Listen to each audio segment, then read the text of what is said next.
네, 사랑하는 성도 여러분, 한 주간에 또 하나님의 은혜 가운데 평안하셨는지 모르겠습니다.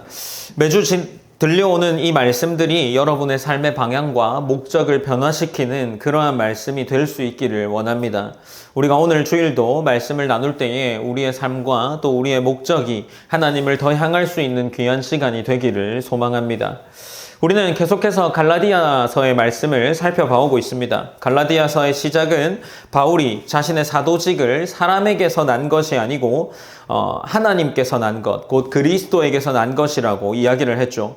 동시에 서신을 받는 수신자로 하여금 다른 복음을 따르는 것을 책망하고 있었습니다. 그리고 이어지는 본문에서도 복음을 변질시키는 것은 하나님 앞에서 굉장히 심각한 문제임을 선언하고 있습니다. 또한 지난주에는 바울이 전한 복음이 사람에게서 난 것도 아니고 배운 것도 아니다라고 이야기를 했죠. 오직 예수 그리스도의 계시로 말미암은 것임을 함께 살펴보았습니다. 그러므로 갈라디아서 1장의 흐름은 바울 개인의 이야기를 소개하는 것이 아니라 바울이 전한 복음의 출처와 권위를 더 분명하게 세우는 말씀이라는 것을 오늘 본문 또한 이어서 계속해서 이야기하고 있습니다. 갈라디아서 1장 18절에서 24절인 오늘 본문도 같은 흐름 속에 있습니다. 바울은 자신의 회심 이후의 행적을 이야기하면서 자신이 예루살렘 사도들에게 복음을 배운 사람이 아니라는 것을 계속해서 설명해 나갑니다.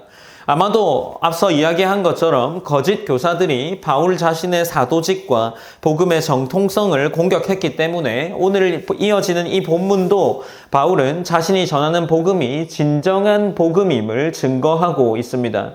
그래서 본문을 통해서 오늘도 바울이 자신에게 있는 이 복음이 어떻게 주어진 것인지를 계속해 설명해 나가는 본문이라고 할 수 있습니다. 우리가 오늘 본문을 조금 더 자세하게 살피면서 바울이 이야기하는 이 갈라디아서의 내용을 살펴보길 원합니다. 본문 1장 18절 말씀을 한번 함께 읽어보시겠습니다. 1장 18절입니다. 읽으시겠습니다. 시작.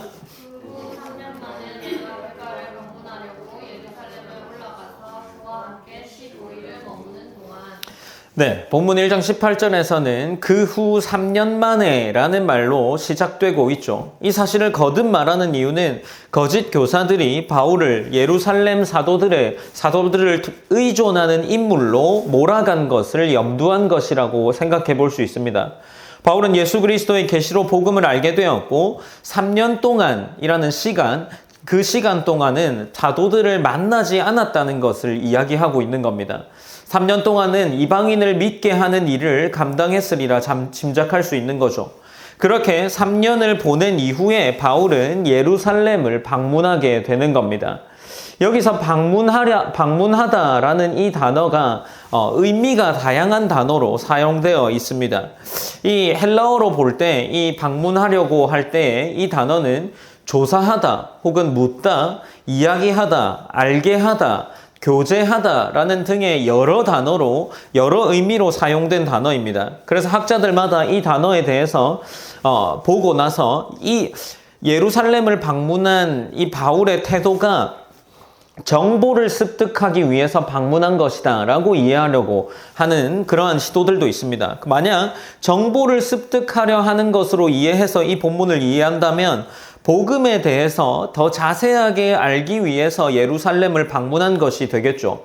그러나 만약 이 정보를 더 알기 위해서 예루살렘을 방문한 것으로 이해하면 지금 갈라디아서 1장이 써내려오는 문맥과는 다른 어떤 문맥이 되는 거겠죠. 그래서 우리가 이 1장에 갈라디아서 1장 18절에서 이야기하는 예루살렘을 방문하려 한다라는 이 방문에 대한 이해는 정보 습득으로 보는 것이 올바르지 않습니다. 그저 바울은 사도인 게바를 만나기 위해서 간 거죠. 그리고 이후에 기록된 그와 함께 15일을 머무는 동안이라고 이야기하는데 게바와 보낸 시간을 언급하고 있죠. 15일 동안 복음에 관한 이야기를 한 번도 하지 않았다라고 이야기하는 것은 말이 안 됩니다. 그러나 복음 전체를 전수받기에는 꽤나 짧은 시간이라고 할 수 있겠죠. 충분히 배울 시간이 아니라고 말할 수 있을 겁니다. 아마도 문화가 다르기에 지금 한국에서 배우는 이 신학의 과정들이 최소 3년이라는 시간임을 가정해 본다면 15일이라는 시간은 아마도 복음 전체를 이해하는데 꽤나 부족한 시간일 겁니다. 결국 바울이 말하고자 하는 것은 이 15일이라는 시간을 언급함으로써 자신이 예루살렘에서 사도들에게 오랫동안 머물면서 교육받은 사람이 아닌 것을 보여주는 거죠.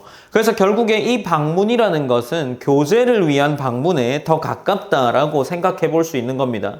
바울의 복음은 사람에게서 배운 것이 아니라 앞서 말한 대로 오직 예수 그리스도의 계시로 받은 거죠. 그러므로 18절 본문은 바울의 예루살렘을 방문하면서 동시에 오히려 그의 복음이 예루살렘에 종속되지 않았다는 사실을 보여주고 있는 겁니다. 이것이 지금 바울이 자신의 행적을 자세하게 기록하고 있는 거죠. 그리고 본문은 19절로 이어지는데 본문 19절 말씀에서 게바를 비롯해서 만난 한 사람을 기록하고 있습니다. 주의 형제 야고보 외에 다른 사도들을 보지 못하였노라 라고 기록하고 있죠. 19절에서 바울은 자신이 예루살렘에서 누구를 만났는지 더 구체적으로 기록하고 있습니다. 그는 게바 외에 주의 형제 야고보를 만났다라고 기록하고 있습니다. 아마도 이 야고보는 주의 형제인 예수님의 형제인 야고보로 이해해 볼 수 있겠죠. 만약 예수님의 형제인 야고보라고 이해한다면 예루살렘 교회 안에서 이 야고보의 위치가 꽤나 중요한 위치인 인물이었습니다. 야고보는 사도행전 15장에서 예루살렘 회의에서 중요한 역할을 하는 것으로 보여집니다. 그러므로 바울이 그를 언급하는 것은 예루살렘 교회의 핵심 인물과의 제한적인 만남을 가졌다라고 이야기해 볼 수 있는 겁니다. 18절에서 앞서 시간을 다루어 언급하는 것과 마찬가지로 19절에서 마주한 인물을 말하는 것은 동시에 다른 사도들을 보지 못했다라는 것을 의미하는 거겠죠. 바울이 이렇게 기록한 것은 바울이 예루살렘 사도, 예루살렘 이외 사도들과 긴밀한 교육 과정을 거치지 않았음을 이야기하는 것을 분명히 합니다. 만약 이 바울이 신학이라는 것을 알기 위해서 예루살렘을 방문했다면 사도단 전체와 만나야 했을 겁니다. 공적인 신학에 대한 논의를 하기 위함이었다고 생각하기는 어려운 거죠.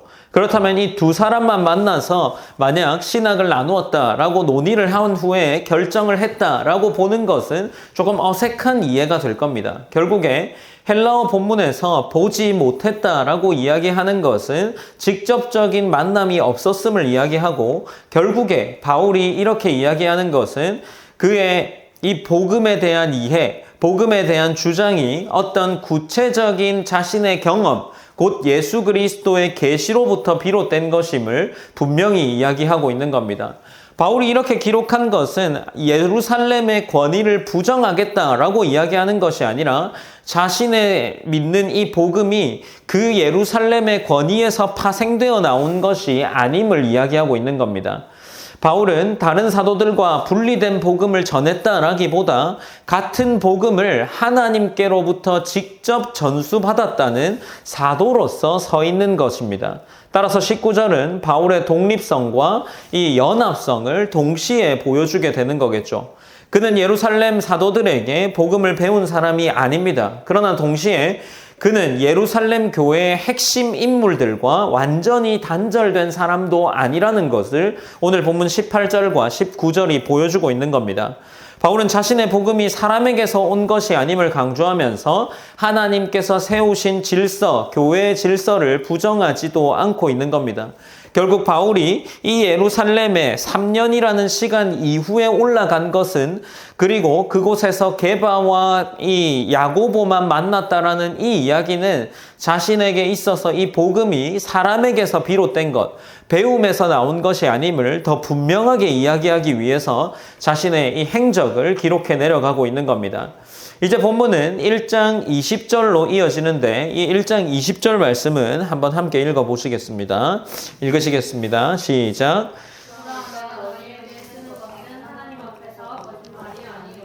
네, 1장 20절에서는 보라 내가 너에게 쓰는 것은 하나님 앞에서 거짓말이 아니로다 라고 이야기를 하고 있습니다. 본문 20절에서 바울은 매우 강한 맹세의 형식을 표현한다라고 할 수 있습니다.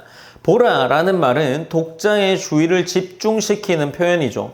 헬라어로는 중요한 진술 앞에 사용되는 강조 표현이라고 할 수 있습니다. 결국에 바울은 지금 중요한 이야기를 하기 위해서 독자들을 환기시키고 있는 거죠. 하나님 앞에서 진실을 말하겠다라는 선언을 하고 있는 겁니다. 이것은 앞선 내용이 갈라디아 교회 안에서의 논쟁적인 사안이었음을 보여주고 있는 겁니다. 바울은 그리고 이어서 하나님 앞에서라고 이야기하는데 이는 자신이 하나님의 임재, 곧 하나님 앞에서 말하고 있다는 의미입니다. 바울은 사람 앞에서 자신의 정당성을 주장하는 차원을 넘어서 하나님 앞에서 진술을 증언하고 있는 겁니다. 마찬가지로 바울이 기록한 이런 수사적 표현이 다른 서신에도 기록되어 있는데 다른 서신에서 바울이 어떤 중요한 이야기를 할 때 거의 비슷한 표현들을 사용하는데 그것이 로마서 1장 9절과 9장 1절 그리고 고린도 후서에도 1장 23절, 1장 30절, 11장 31절과 같은 몇 곳에서 바울이 동일한 표현을 사용하면서 자신이 이 독자들을 환기시키고 중요한 이야기들을 해내려가는 것을 발견할 수 있습니다.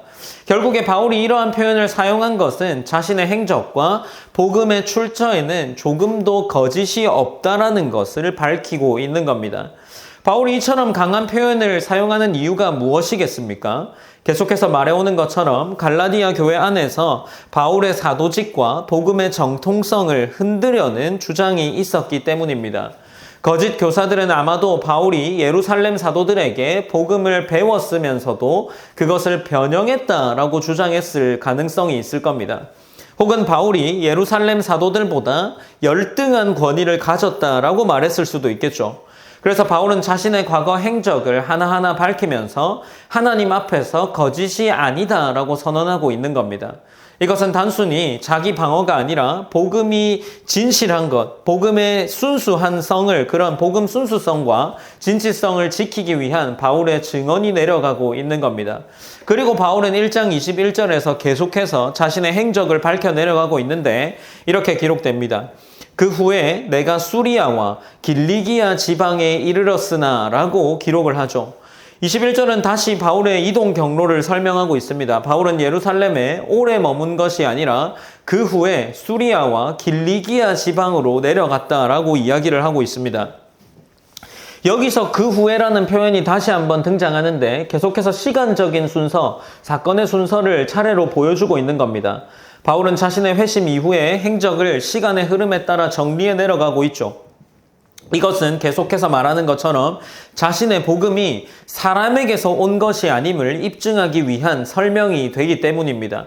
그는 예루살렘에 머물면서 사도들에게 교육을 받은 것이 아니라 다른 지역으로 이동하여서 사역을 이어나갔습니다. 이 흐름은 우리가 이 사도행전의 기록과도 비교해서 살펴볼 수 있는데 사도행전 9장 30절과 연결해서 생각해 볼 수 있습니다. 사도행전 9장 30절은 형제들이 알고 가이사랴로 데리고 내려가서 다소로 보내니라 라고 기록되어 있는데 바울은 예루살렘에서 헬라파 유대인들과 변론하다가 생명의 위협을 받게 되는 기록이 등장합니다. 그리고 형제들은 이 생명의 위협을 받는 바울을 가이사랴로 데리고 내려간 뒤에 다소로 보내었다라는 기록들이 이 사도행전 9장에 기록되어 있습니다. 여기서 가이사랴라는 지방이 지중해 연안에 위치한 항구 도시인데 예루살렘에서 북서쪽으로 내려가는 길목에 위치해 있습니다. 그리고 다소라는 지역은 21절에 기록된 길리기아 지방에 속한 바울의 고향입니다. 그러므로 결국에 본문 21절에서 말하는 길리기아 지방과 다소는 자연스럽게 연결되고 있는 거죠. 그리고 정리하면 바울의 이동을 대략해서 이렇게 생각해 볼 수 있는 겁니다. 먼저 그는 다메섹 도상에서 부활하신 주님을 만났습니다.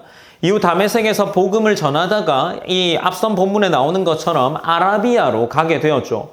그리고 다시 다메섹으로 돌아왔습니다. 그리고 그 후 3년이 지나서 예루살렘으로 가서 게바와 야고보를 만났음을 오늘 본문이 기록하는 겁니다. 그러나 예루살렘에서 오랜 기간 머물렀다기보다 15일 동안 게바와 주의 형제 야고보를 만난 이후에 다시 복음을 전하다가 생명의 위협 속에서 형제들의 도움을 받아 가이사랴로 내려가게 된 거죠. 그리고 그곳에서 자신의 고향인 길리기아의 다소로 보내어지게 됩니다. 바울이 갈라디아서에서 이 수리아와 길리기아 지방이라고 말한 것은 바로 이 예루살렘 이후의 사역을 포괄적으로 언급한 것으로 이해해 볼 수 있는 겁니다. 여기서 또 한 본문과도 연결해 볼 수 있는데 중요한 본문이 사도행전 11장 25절에서 26절 말씀입니다. 사도행전은 이후 바나바가 사울을 찾아서 다소로 갔다라고 기록을 하고 있는데, 그리고 그를 만나서 안디옥으로 데리고 와서 둘이 1년 동안 교회에서 큰 무리를 가르쳤다라고 말합니다. 여기서 안디옥은 수리아 안디옥입니다. 그러므로 1장 21절에 등장하는 이 수리아와 길리기아는 사도행전의 흐름과도 동일하다라고 이야기할 수 있겠죠. 바울은 예루살렘을 떠난 뒤에 길리기아의 다소에 있었고 이후 바나바에 의해서 수리아인 지역 안디옥으로 오게 된 것으로 이해할 수 있는 겁니다. 시기적으로 보아도 이 내용은 바울의 논증에서 중요하다라고 할 수 있는데, 바울은 회심 직후에 예루살렘 사도들에게 가서 복음을 배웠음이 아님을 증명하고 있습니다. 그리고 회심 후에 3년 만에 예루살렘을 방문했으면 이 본문에 등장하는 것처럼 15일이라는 시간에 불과했죠. 그리고 이후에 수리아와 길리기아 지방으로 갔고 사도행전 11장에서 바나바가 그를 다소에서 찾아 안디옥으로 데려오기까지 바울은 한동안 길리기아 지역에 있었던 것으로 보입니다. 이 기간은 몇 년이라고 단정하기는 어렵지만 바울이 예루살렘 사도들의 직접적인 교육 아래에 있었던 시기가 아니었던 점은 분명하겠죠. 따라서 바울은 자신의 복음이 사람들에게서 받은 것이 아니라 계속해서 이야기해오는 것처럼 예수 그리스도의 계시로 말미암은 것을 자신의 행적을 통해서 증명해 내려가고 있는 겁니다. 바울이 이 구절을 기록한 이유는 이야기하는 것처럼 자신의 복음이 사람들에게 배운 것이 아니라는 겁니다. 그리고 복음의 정통성 또한 자신이 변형시키거나 사람들이 들려온 것을 가져와서 무엇과 섞어서 자신의 생각을 이야기하는 것이 아님을 분명히 하고 있는 겁니다. 바울은 이러한 기록들을 통해서 자신의 복음이 오직 예수 그리스도의 계시로만 말미암았음을 기록해 내려가고 있는 겁니다. 그리고 본문은 1장 22절로 이어지면서 이렇게 기록되는데 함께 읽어보시겠습니다. 1장 22절입니다. 시작.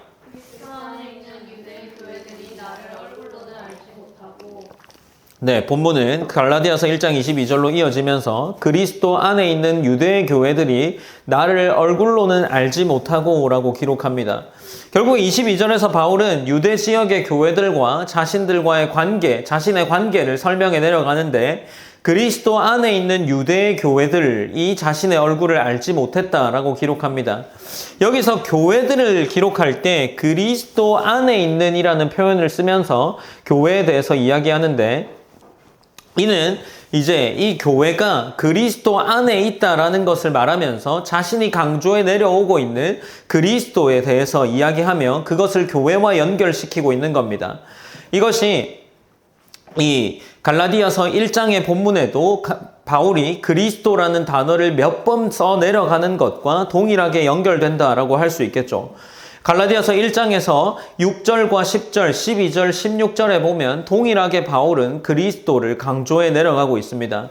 마찬가지로 이 교회라는 것과 자신이 믿는 그리스도, 자신의 믿음, 그리고 자신이 전하는 복음을 연결시켜서 이 교회를 이야기하고 있는 거죠.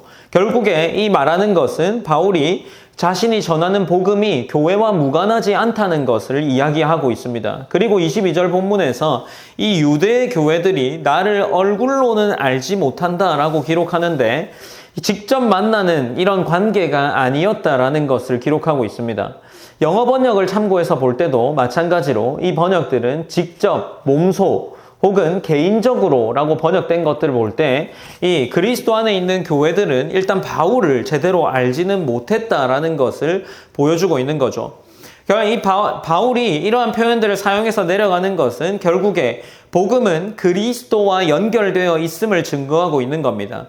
그의 복음은 자신의 복음이 인간적인 계보에서 비롯된 것이 아니라는 사실을 밝히는 데 있고, 그리고 유대의 교회들도 그리스도 안에 있는 참된 교회였고 바울도 그리스도의 복음을 전하는 사도임을 말하면서 이것이 하나 되는 공동체임을 지금 다시금 갈라디아서에서 이야기하여 내려가고 있는 겁니다.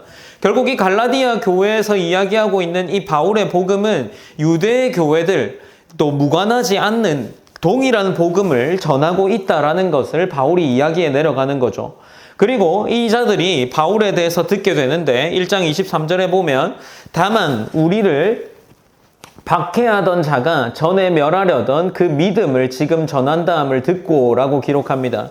이제 23절에서 바울은 유대 교회들이 얼굴은 알지 못하지만 자신에 대해 어떤 소식을 들었는지 이야기합니다. 그들은 바울은 알지 못했지만 그의 변화에 대한 소식을 들었죠. 이렇게 바울은 박해하려던 자에서 그 믿음을 지금 전하는 사람이 되었습니다. 여기서 박해하던 자라는 표현은 바울의 과거를 떠올리게 하죠. 우리가 앞선 본문 1장 13절 말씀에 보면 내가 이전에 유대교회에 있을 때 행한 일을 너희가 들었거니와 하나님의 교회를 심히 박해하여 멸하고 라고 기록된 본문을 우리가 나누었습니다. 그런데 이제 이 23절에서는 박해하여 멸하던 자가 이제는 믿음을 전하는 자가 되었음을 다시금 이야기합니다. 이는 복음을 전하는 사람이 되었음을 이야기하는 것이고 바울은 과거에 교회를 무너뜨리려 했지만 이제는 그리스도의 복음을 전하는 자가 되었음을 이야기합니다. 이것은 인간적인 변화라고 설명하기에는 어려운 사건이죠. 우리가 지난주에 나누었던 것처럼 지금 바울의 변화는 극적인 변화가 된 겁니다. 결국에 23절은 바울의 변화가 복음의 능력을 증언한다는 사실을 다시 한번 바울이 증거하고 있는 거죠. 유대 교회들은 바울의 얼굴은 몰랐지만 그의 변화만큼은 들었습니다.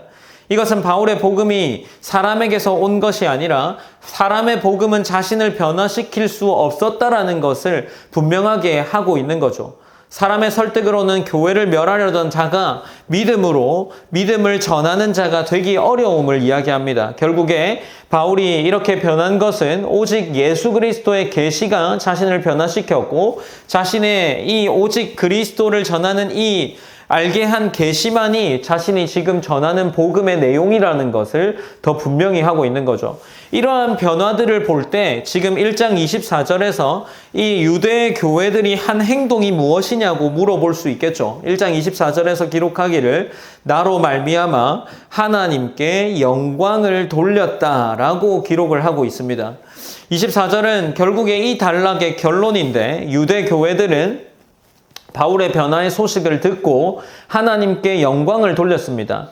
직역하면 이 본문을 헬라어로 직역하면 그들은 내 안에서 하나님을 영광스럽게 했다라는 번역에 더 가까운데 바울의 변화는 사람들에게서 바울을 높이게 한 것이 아니라 하나님께 영광을 돌리는 계기가 된 겁니다. 중요한 것은 영광의 방향이죠. 바울은 자신의 변화를 이야기하면서 자신을 드러내거나 자신이 높아지는 계기가 된 것이 아니라 하나님께 영광을 돌리는 계기가 되었다라는 겁니다. 그러므로 바울에 대한 칭찬이 아니라 하나님께 영광이 되는 일이 지금 자신이 변화된 일이고 자신이 전하는 복음의 결과라는 겁니다. 이렇게 24절은 오늘 본문 전체를 정리하게 되면서 중요한 구절로 남아있게 되죠. 바울의 복음은 사람에게서 온 것이 아닙니다. 그리고 그의 사도직도 사람의 승인으로 시작된 것도 아님을 이야기합니다. 그의 변화도 인간적인 설득이나 교육으로 설명되지 않습니다. 하나님께서 그를 부르셨고 그 안에 아들을 나타내셨으며 그를 복음의 일꾼으로 세우셨습니다. 그래서 바울의 이야기는 결국 바울의 이야기가 아니라 하나님의 은혜와 복음의 이야기가 되는 거죠.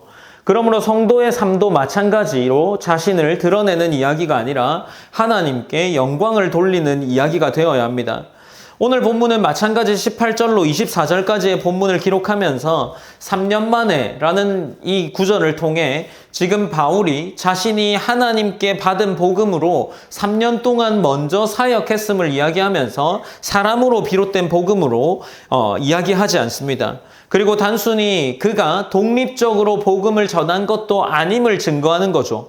그가 이 교회와 예루살렘 공동체와 연결되어 있다는 사실을 게바와 야고보를 만난 것을 통해서 드러내고 있고 동시에 이 자신이 배워온 이 복음이 하나님께로만 비롯된 것을 이 자신의 살아온 행적을 통해서 증거하고 있는 겁니다. 어떻습니까? 이 바울이 복음을 알고 자신은 변화되었고 자신이 추구하는 방향들이 바뀌고 결국에 오늘 설교의 제목처럼 복음을 변호하고자 하는 사람이 되었습니다. 오늘 본문에서 바울은 자신의 과거와 현재 그리고 자신이 전한 복음의 출처를 더 분명하게 하기 위해서 증언하였습니다. 그는 자신이 전한 복음이 사람에게서 받은 것도 배운 것도 아니라 오직 예수 그리스도로 받은 계시임을 더 분명하게 말하고자 자신의 삶을 돌아보고 자신이 교회에서 박해하였던 자였음을 은혜로부터 변화되었음을 증명하고 있습니다. 결국 바울의 삶은 인간의 열심이나 자격이 아니라 하나님의 은혜와 주권으로 설명되는 삶이었던 거죠. 그리고 하나님께서는 그런 바울을 변화시키셔서 복음을 전하는 자로 사용하셨습니다. 그렇기 때문에 바울의 삶은 자기 자신을 드러내는 이야기가 아니라 하나님께 영광을 돌리는 증언이 되었습니다. 우리는 오늘 본문을 통해서 복음이 어디서 비롯되었는지 그리고 그 복음이 한 사람의 삶을 어떻게 변화시켰는지를 함께 보게 됩니다. 동시에 오늘 본문은 바울이 왜 자신의 과거와 이동 경로 그리고 예루살렘 방문에 대한 내용을 이렇게 자세히 기록하고 있는지를 보여줍니다. 바울은 자신의 명예를 지키기 위해 이 이야기를 하고 있는 것이 아니죠. 그는 자신이 전한 복음이 사람에게서 비롯된 것이 아니라는 사실을 계속해 증언하고 있습니다. 거짓 교사들은 바울의 사도직과 복음의 권위를 흔들려고 했지만 바울은 끝까지 복음의 진실성과 이 자신의 사도직이 예수 그리스도로부터 난 것임을 변호하고 있습니다. 결국에 바울이 지키고자 했던 것은 자신이 아니라 복음이었던 거죠. 그렇기 때문에 그는 자신의 삶 전체를 통해 복음의 출처와 진실성을 증언하는 사람이 되었습니다. 그렇다면 이러한 바울의 삶을 볼 때 우리의 삶을 돌아볼 수 있을 겁니다. 오늘 우리의 삶은 어떻습니까? 우리는 과연 복음을 어떻게 붙들고 얼마나 진실되게 붙들고 살아가고 있습니까? 세상은 여전히 복음을 불편하게 여기고 때로는 복음을 변질시키거나 타협시키고 있습니다. 어떤 경우에는 복음을 시대에 맞추어서 해석하려고 하기도 하죠. 그러나 바울은 사람들의 시선보다 복음의 진리를 더 중요하게 여겼습니다. 그는 핍박과 오해 속에서도 복음을 부끄러워하지 않았고 끝까지 그 복음을 지키고 전하는 자로 살아냈죠. 그렇다면 우리 역시 삶의 자리에서 복음을 붙드는 자가 되어야 하고 이 복음이 오해되지 않도록 이 복음을 변호하는 자가 되어야 합니다. 오늘 설교의 제목이 복음의 변호인입니다. 사랑하는 성도 여러분, 세상 속에서 복음은 우리를 어떻게 여기게 합니까? 복음을 어떻게 여기면서 살아갑니까? 그리고 세상 속에서 변호인이라는 이미지는 어떤 이미지입니까?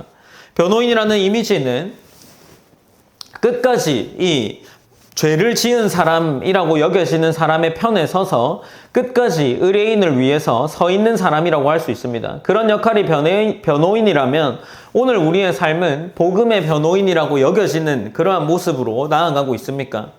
우리가 복음의 변호인이다 라고 하면 마치 특별한 사람만이 그러한 역할을 해야 된 것이라고 여길지도 모르겠습니다.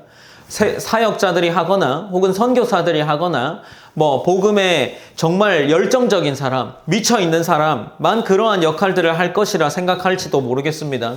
그러나 하나님께서 복음을 맡긴 사람은 그러한 자들만이 아니라 모든 성도, 곧 교회에 나와서 그리스도를 주인으로 고백하는 모든 사람에게 이 변호인의 자리를 맡기셨을 겁니다. 그러면 우리가 모두가 복음의 변호인으로 살아가도록 부름을 받았겠죠. 그렇다면 우리는 우리의 삶 속에서 복음을 어떻게 드러내고 있습니까? 우리의 말과 선택과 관계와 선택 속에서 사람들이 복음을 보고 또 그 복음에 대한 오해를 풀어낼 수 있는 그러한 모습으로 우리의 삶을 살아내고 계십니까? 세상은 복음을 왜곡하려 할 겁니다. 그리고 약화시키려고도 할 겁니다. 하나님께서는 오늘도 성도의 삶을 통해서 복음의 진실성을 드러내기 원하시리라 생각합니다. 그래서 우리는 단지 교회 안에서만 신앙을 고백하는 사람들이 아니라 우리의 삶의 자리에서 복음을 살아내는 그리고 복음을 부끄러워하지 않는 사람이 되어야 할 겁니다. 우리가 살아가는 삶과 방향 속에서 우리가 복음의 변호인이 될 수 있기 때문이겠죠. 그렇게 우리는 복음의 흔적을 드러내야 할 겁니다. 그러면 우리가 다가올 이 한 주 동안에는 변호인, 그 복음의 변호인으로 삶을 살아내보는 것은 어떻겠습니까? 사람들의 인정과 세상의 분위기를 따라 복음을 타협하거나 혹은 침묵하려는 그러한 모습이 아니라 하나님의 말씀 위에 분명히 서 있는 삶이 우리 복음에 믿는, 복음을 따르는 자의 삶이 되어야 할 겁니다. 우리가 복음을 붙드는 일이 손해처럼 보일 수도 있을 겁니다. 실제로 시간적인 손해를 일으킬 수도 있고 실제로 우리에게 금전적이거나 재정적인 손해를 불러올 수도 있습니다. 그러나 바울은 이러한 모든 손해를 감당하면서도 그 자신은 복음을 변호하는 자의 삶을 선택했습니다. 하나님께서 그런 바울의 삶을 통해서 영광 받으셨고 마찬가지로 24절 말씀에서 바울의 이러한 삶을 통해서 교회가 하나님께 영광을 돌리게 되는 그러한 모습이 나타났습니다.